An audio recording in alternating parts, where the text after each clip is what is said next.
Welcome to the segment of Soul, Silence, and Sound brought to you by BeSimply. Sometimes my head's alright, I dwell on my past lives, act like I'm transcending. But I gotta do my best to do what mama says, not get offended. Guide and try to Soul, Silence, and Sound. I want to thank you for being here in this moment. And this segment is brought to you by BeSimply, and I am Suzanne Toro. I appreciate each and every one of you taking the space to sit and be in harmony with yourself and explore your inner landscape. Today's Dharma talk, we are going to explore calibration based on where we are astronomically here on planet Earth.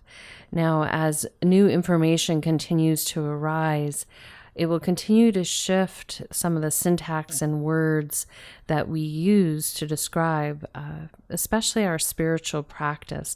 And no matter what faith you practice in this given moment, there will always be a deeper meaning in those writings and the context of the true nature of your mind and the perceptual reality that you're engaging in.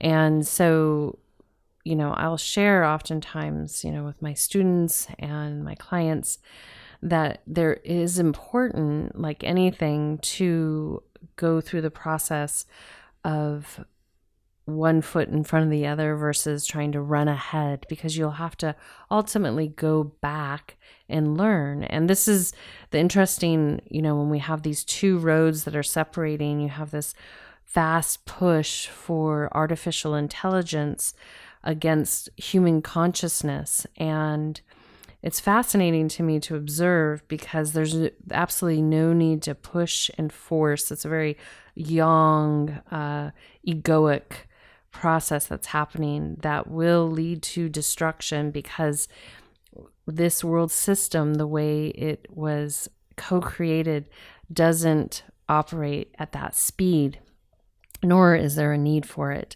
So maybe in another world system, there's a need for that fast processing. I guess if you were like trying to navigate some certain things that were moving so rapidly, there would need for that. However, what will ultimately happen is, we have these two roads separating, and they have their destined journey. And from there, the outcome for both, I can be a little bit fortuitous, is the ones taking the fast route, the shortcut, will have to come back to this juncture and move at the calibrated rate of exchange with this world system.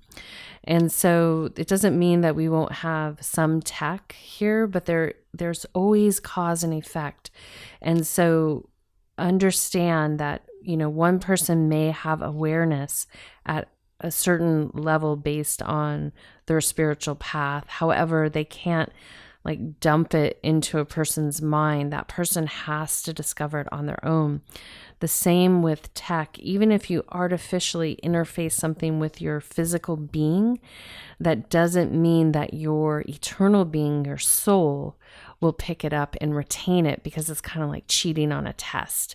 And so if we power down all the technology right now, there will be a handful, and I say a handful of people that remember how to use those things I mentioned, like a slide ruler, how to solve algebraic equations, how to write and communicate in a way that can be received by many.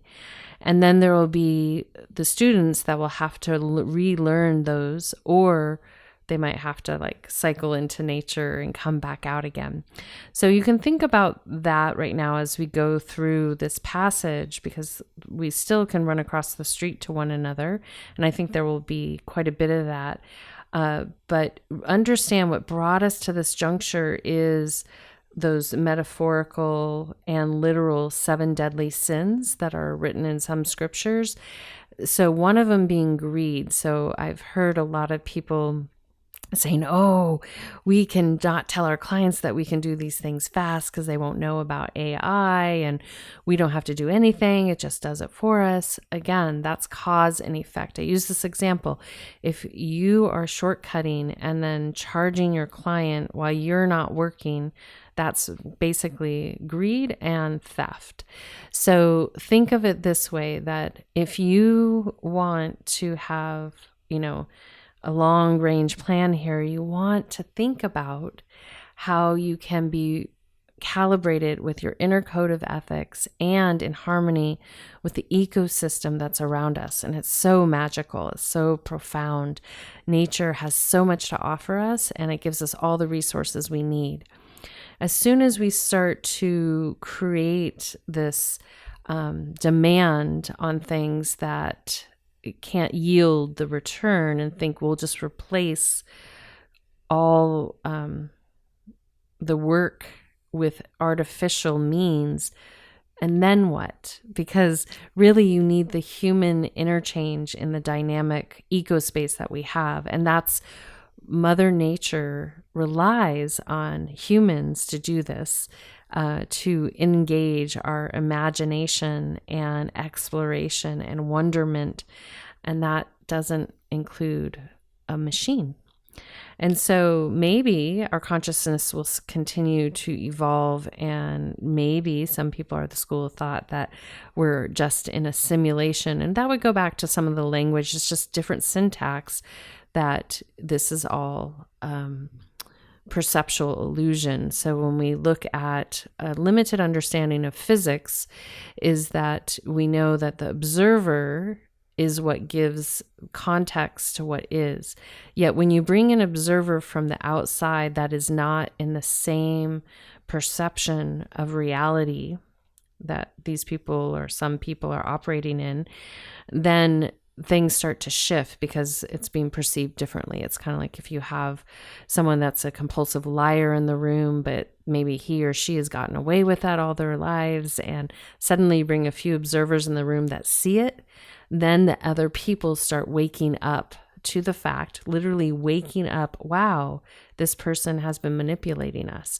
So this is the dance that we're going to be in right now. And so the calibration is really important, that you adhere to your inner code of ethics. And when I teach on a deeper level about cause and effect, it's important. One of the key things as a student gets a little deeper into cause and effect and has an authentic understanding, intellectually, I would say anyone listening to this can understand what I'm about to explain, but to really feel it on the physical, eternal level, it creates a efficacy within yourself. So when you go to take action, you start to say, because you have a deep knowing that every action I'm taking is co-weaving the future. So it's not only going to harm potentially me in the future, it could harm the generations to come.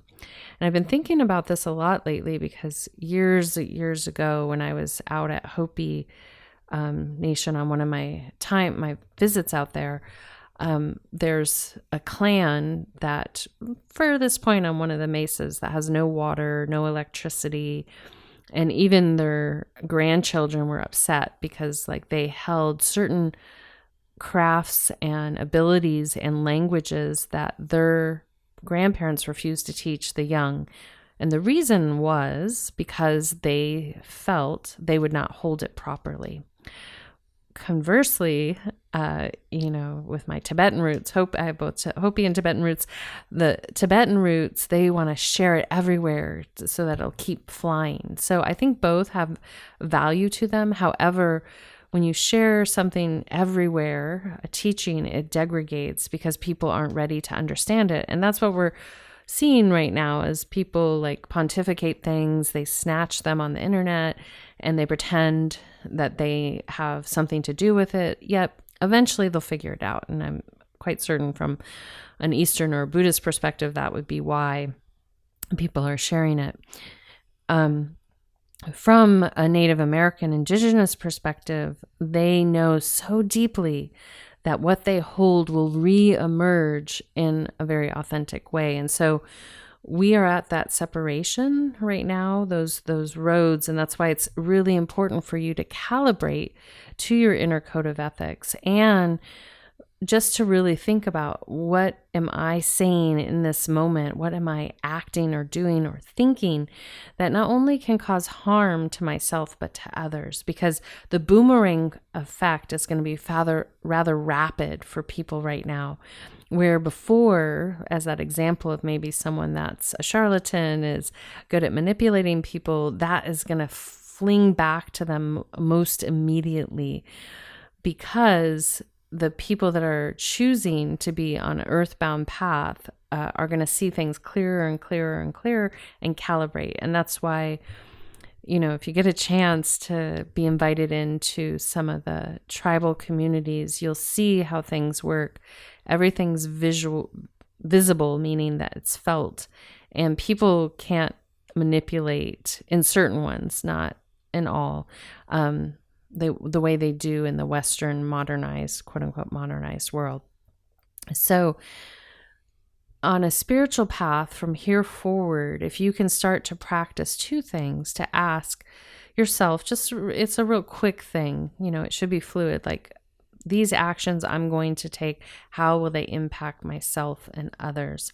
And then from there, to also ask yourself, is this calibrated with my internal code of ethics? Meaning that, what are the things that are really important to you? And typically I can share that people, like, if they want honesty, I've shared this before, typically they have some work to do around that word, honesty, or trust. Same thing, something to do around there. And it's not always like that they've been in the victim seat of that. They might have been in the perpetrator seat of that. So we're refining right now so that we can pave the way for a more holistic and calibrated society that can actually create instantaneously in a beautiful way. But it's with ethics. And this is the other thing that I share. When one has certain capabilities, there is an efficacy with that. And so if you have certain skill sets and you're using them inappropriately, there is definitely a feedback loop.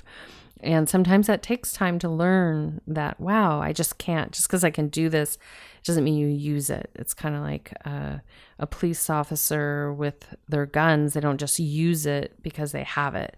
The same thing happens in, any kind of skills that you might start to harness metaphysically for yourself through prayer, meditation, through certain practices that you learn to refine. Those are to assist you in moving through the world. No different than your eyes are there to assist you, your hands, your ears, all your senses, and all these other senses that we haven't even opened. So as you maybe today go into this meditation, I encourage you to ask yourself, what does it mean to calibrate myself with the world around me? And what am I calibrating to? Is it peace? And then are there things in my life that need to be reevaluated to see if they can become peaceful? And if not, what does that mean? We could use the example of a relationship. Say that you really care for someone, but it's very tumultuous, it's not peaceful. Then it's like, how can you find peace first for yourself? It would start internally. And then those external relationships shift, because you will understand you're kind of at your tipping point of, okay, peace is really important to me, yet I'm in all these tumultuous relationships, and it's time for me to return to my calm. And so a way to do that is, once you evaluate where you want to calibrate your life to, and this will change many times over depending on the phase of your life that you're in. Once you realize what that is, it's to really sit with it and feel into what has to happen to make that happen.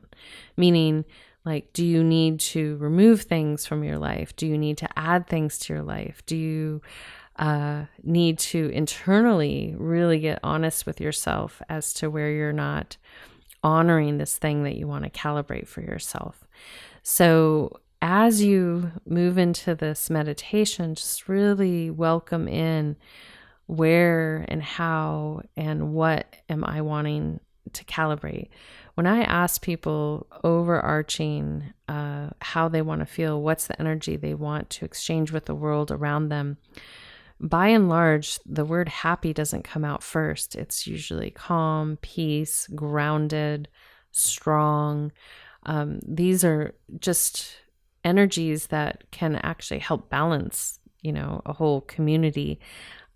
So think about what you're ready to calibrate with, and then think about the energies that you have been exchanging and how they interact with you and the world around you. And if you've been, more insular through this period of the brouhaha and planet Earth, I encourage you to evaluate as you're ready to come back out into the world, because we need to be out in the world. We need to be interacting with one another, exchanging and talking and speaking and connecting. These things are very valuable.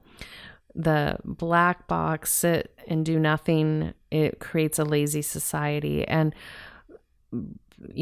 laziness is an affliction from a Buddhist or a yogic perspective. So, really think about some of these things. And maybe next week I'll write a note. We'll go through some of the afflictive emotions and how they stifle us in everyday life and how we can liberate those and transform them.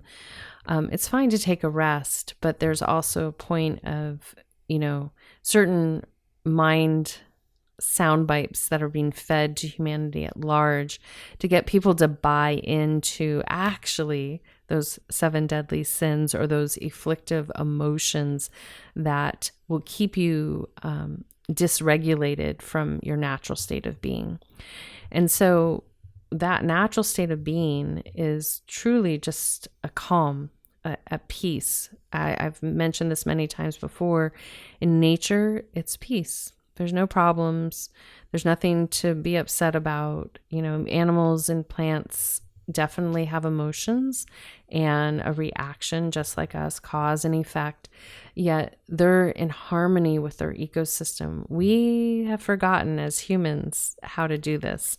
And that's for many reasons, but this is our time to remember and to wake up and recalibrate with the world around us. And compassion is needed because everyone's going to do it at their own rate. So also through this recalibration process or calibration process, I encourage you to let go of what you think you know, because as in general consciousness opens and expands, you're going to get new bodies of information.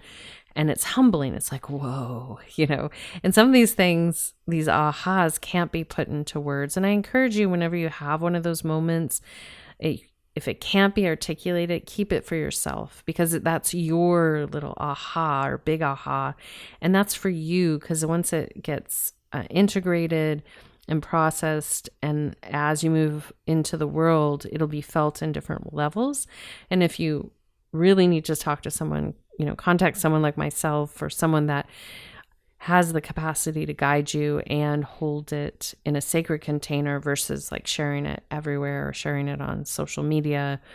Those kinds of things can cause a lot of disturbance because we are energetic beings and we have thought waves.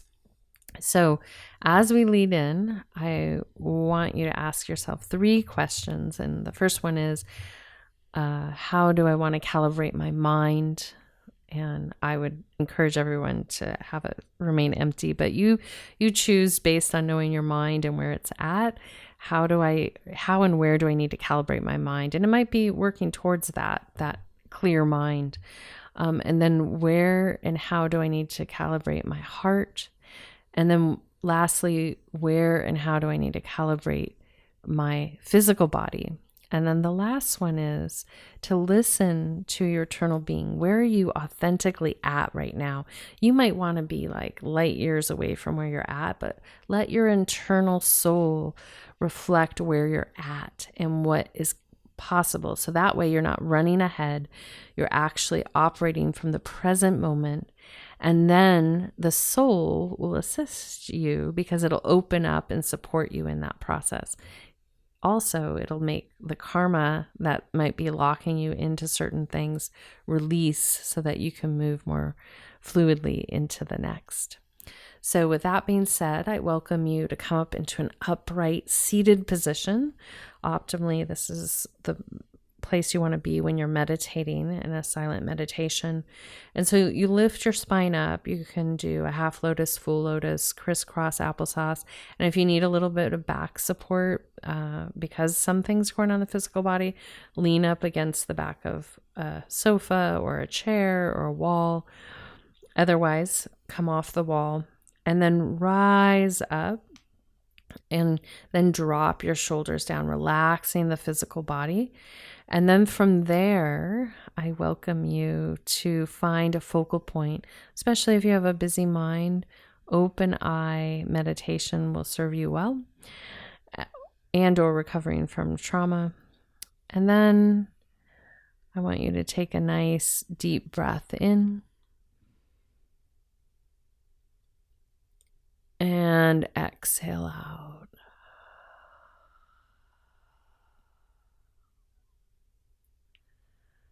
Again, inhale.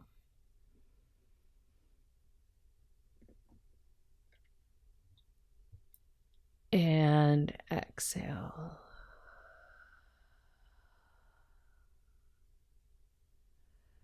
Good. One more inhale.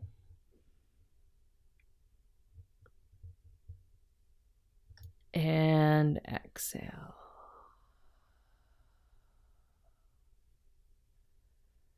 Good. And then gently from there, just follow your natural breathing pattern.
Taking a soft, gentle breath in and out of your physical, emotional, mental, and spiritual being.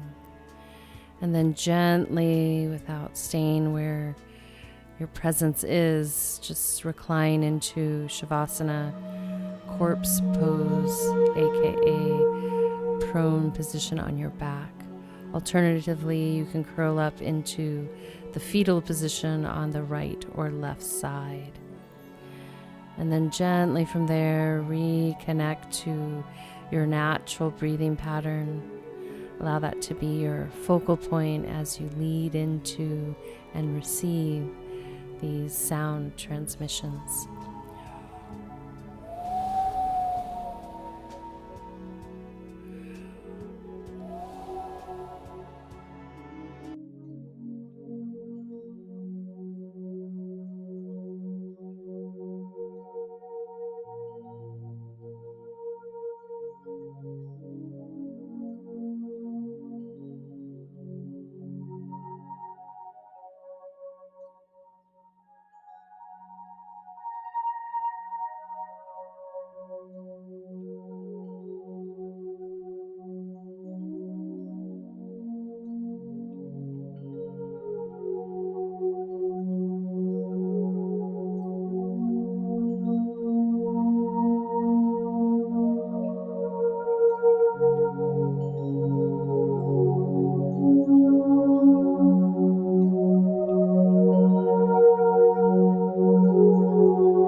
Taking a soft, gentle breath in and out of your heart center. Gently breathing in and out. Again, inhale. And exhale.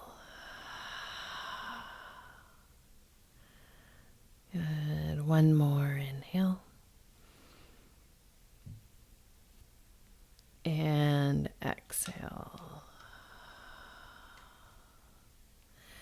And as you continue to breathe in and out, I welcome each and every one of you to follow your natural breathing pattern and just be where you are. And when you're ready, you'll rise up into a seated position.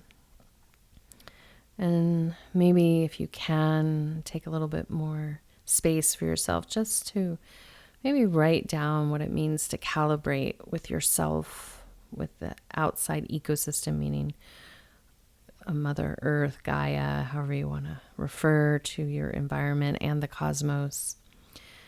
And then from there, what does it mean to calibrate with the people in and around your life and your insular community, and then your outer community, and maybe your work community, just to get very clear on what that is and see if you need to pay attention to certain aspects. And then from there, understand that when we calibrate, it's like this subtle effort that you're like, wow, I want more peace.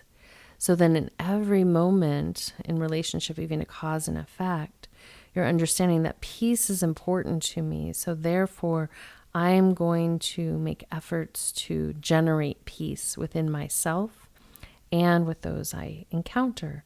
And then your imprint, your karmic imprint, is less.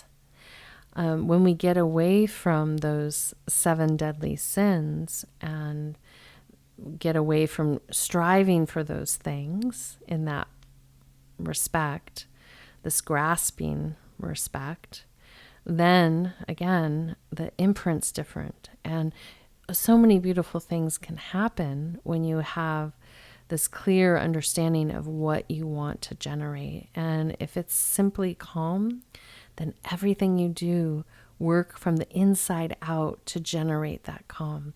And that will be retained. And you'll know, when you need to be a mama or a papa bear, but that's the exception, not the constant. All right. So I invite you all to stay a little bit longer with Kadri Scott. She's going to play Sunbeam. I want to give special thanks to Random Rap and also Dante Marino for contributing in their own fashion to this segment, and to all of you for taking the space to look in. Tune in later this week or whenever. There will be a full moon meditation for you to connect with the incoming opportunity to take graceful action and transformation. Until next time, this is Suzanne Toro signing out with a full heart, a soft gaze, a gentle smile, a deep bow, and a namaste. Sun shines through my window to wake me up. Still smiling about it, pouring coffee in my cup. Picturing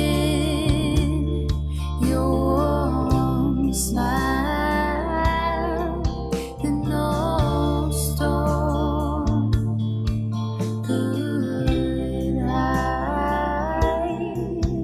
'Cause to me you're a sunbeam, and you can shine for miles. Yeah, to me you're a sunbeam, and you can shine for miles. The sun puts me to sleep as each day ends. See its colors in my dreams when I rest my head.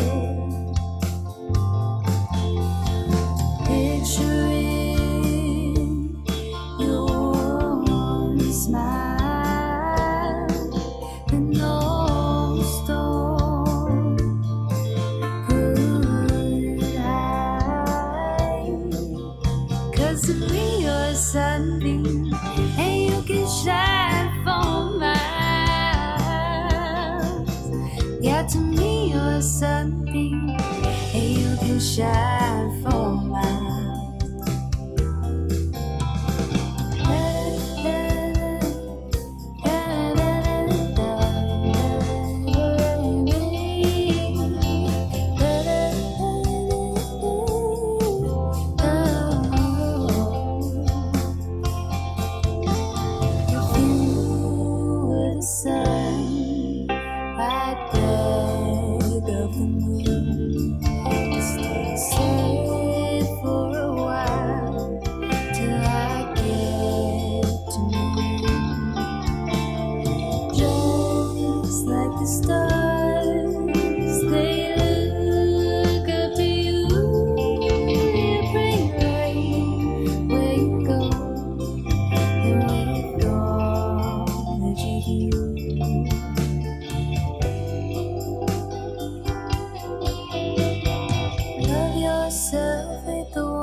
Gaze upon yourself through the lens of love.